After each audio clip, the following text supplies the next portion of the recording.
Hello ನನ್ನ ಮುದ್ದು ಕುಟುಂಬದವರೇ, ಎಲ್ಲರಿಗೂ ನಮಸ್ಕಾರ. ಇವತ್ತು ನಾನು ನಿಮಗೆ ಮಕ್ಕಳಿಗೆ ಇಷ್ಟ ಆಗೋ ರೀತಿಯಲ್ಲಿ ಪಂಚಾಮೃತ ಯಾವ ರೀತಿ ಮಾಡ್ಬೋದು ಅಂತ ತೋರಿಸ್ಕೊಡ್ತಾ ಇದ್ದೀನಿ.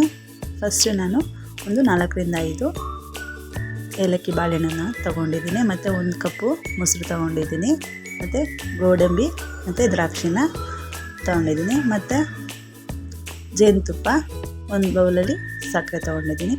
ಫಸ್ಟು ನಾನು ಬಾಳೆಹಣ್ಣನ್ನು ನೀಟಾಗಿ ಸಣ್ಣದಾಗಿ ಹೆಚ್ಚಿಟ್ಕೊಂಡಿದ್ದೀನಿ. ಮತ್ತು ಅದೇ ಕಟ್ ಮಾಡಿರೋಂಥ ಬಾಳೆಹಣ್ಣಿಗೆ ಗೋಡಂಬಿ ಮತ್ತು ದ್ರಾಕ್ಷಿನ ಹಾಕ್ಕೊಳ್ಳಿ. ಮತ್ತು 1 ಬೌಲು ಮೊಸರನ್ನ ಕೂಡ ಹಾಕ್ಕೊತಾ ಇದ್ದೀನಿ. ಇಷ್ಟನ್ನು ಹಾಕ್ಕೊಂಡು, ಮತ್ತು ನಿಮಗೆ ಸ್ವೀಟ್ ಎಷ್ಟು ಬೇಕು ಅಷ್ಟು ಶುಗರ್ನ ಆ್ಯಡ್ ಮಾಡ್ಕೊತಾ ಇದ್ದೀನಿ. ಶುಗರ್ ಇಲ್ಲಾಂದರೆ ಬೆಲ್ಲ ಬೇಕಿದ್ದರೂ ಆ್ಯಡ್ ಮಾಡ್ಕೊಬೋದು. ನಾನು ಶುಗರ್ನ ಆ್ಯಡ್ ಮಾಡ್ಕೊಂಡಿದ್ದೀನಿ. ಈಗ ಜೇನುತುಪ್ಪನ ಹಾಕ್ಕೊತಾ ಇದ್ದೀನಿ. ಜೇನುತುಪ್ಪ ಹಾಕ್ಕೊಂಡು ನೆಕ್ಸ್ಟು ಕಾಯಿಸಿಟ್ಕೊಂಡಿರೋಂಥ ಹಾಲು, ಅಂದರೆ ನೀರು ಹಾಕಬೇಡಿ, ಹಾಗೆ ಗಟ್ಟಿಯಾಗಿ ಕಾಯಿಸ್ಕೊಳ್ಳಿ. ಅದನ್ನು ಕೂಡ 1 ಬೌಲಷ್ಟು ಹಾಕ್ಕೊಂಡಿದ್ದೀನಿ. ಹಾಕ್ಕೊಂಡು ಮಿಕ್ಸ್ ಮಾಡಿ. ಈ ರೀತಿ ಮಕ್ಕಳಿಗೆ ಮಾಡಿಕೊಡೋದ್ರಿಂದ ಮಕ್ಕಳಿಗೆ ತುಂಬ ಇಷ್ಟವೂ ಆಗುತ್ತೆ, ಹೆಲ್ತ್ಗೆ ಕೂಡ ತುಂಬಾ ಒಳ್ಳೆಯದು.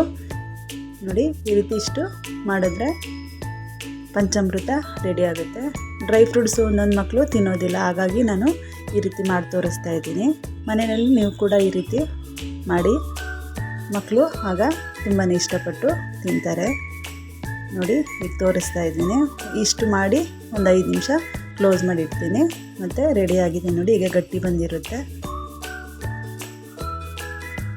ಈ ರೀತಿ ಮಾಡಿ ಮಕ್ಕಳಿಗೆ ಕೊಡಿ, ತುಂಬಾ ಇಷ್ಟಪಟ್ಟು ತಿಂತಾರೆ. ಈ ರೆಸಿಪಿ ನಿಮಗೂ ಕೂಡ ಇಷ್ಟ ಆಗಿದೆ ಅಂತ ಅಂದ್ಕೊಂಡಿದ್ದೀನಿ. ಇಷ್ಟ ಆಗಿದರೆ ನನ್ನ ಚಾನಲ್ನ ಸಬ್ಸ್ಕ್ರೈಬ್ ಮಾಡಿ, ಹಾಗೆ ಲೈಕ್ ಮಾಡಿ, ಶೇರ್ ಮಾಡಿ, ಹಾಗೆ ಕಮೆಂಟ್ ಮಾಡೋದನ್ನು ಮರಿಬೇಡಿ.